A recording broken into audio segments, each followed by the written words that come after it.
As the public is aware, the situation in Ukraine is becoming more complicated and dire by the day. This immersive briefing covers 4 main areas in Ukraine and details the events surrounding their state of emergency.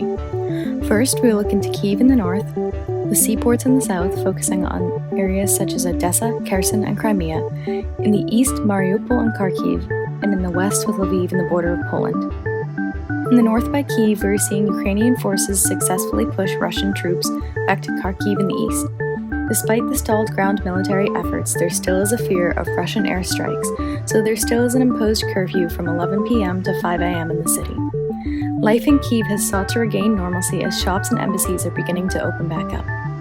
In the south, Russia has nearly taken control of Ukraine's seaports in an attempt to cut them off from the Black Sea. Russians have the advantage in the Black Sea due to their large naval presence.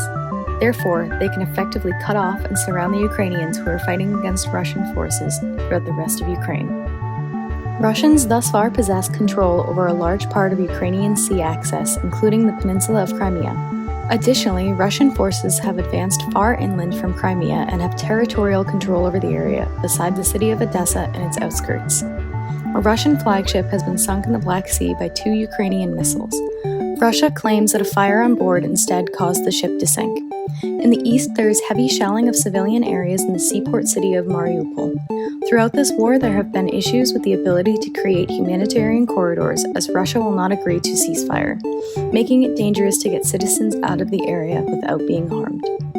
Russians have been deliberately shelling civilian areas in the city, creating a massive humanitarian crisis. Recent reports have estimated that 90% of the city of Mariupol has been damaged or destroyed. Russia has dominated the southeast and almost effectively has taken Mariupol. Similar to the situation in the south, the eastern part of Ukraine has seen the largest territorial control by Russian forces. Russia has offered to accept the territory of Donbass in exchange for the end of the war, but President Zelensky says that they will not give up the region. In the west, there have been masses of Ukrainians trying to flee the country and cross the border to Poland, with just over 2.5 million citizens successfully crossing into Poland.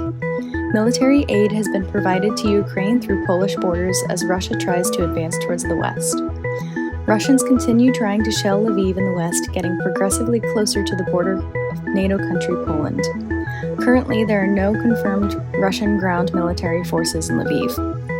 To understand the war in Ukraine and the situation surrounding this conflict, we must look at the geopolitical and international factors that have impacted this conflict, as well as the on-the-ground perspective in order to understand the scope and gravity of this conflict. Geography is playing a leading role in impacting the fleeing, fighting, and survival of those remaining in Ukraine. The Russian invasion of Ukraine has many implications, not just those within the country, but also the entire world. This is an ongoing, pressing issue that demands both the utmost attention as well as a greater understanding. Hopefully, this summary aided your further comprehension of the war in Ukraine.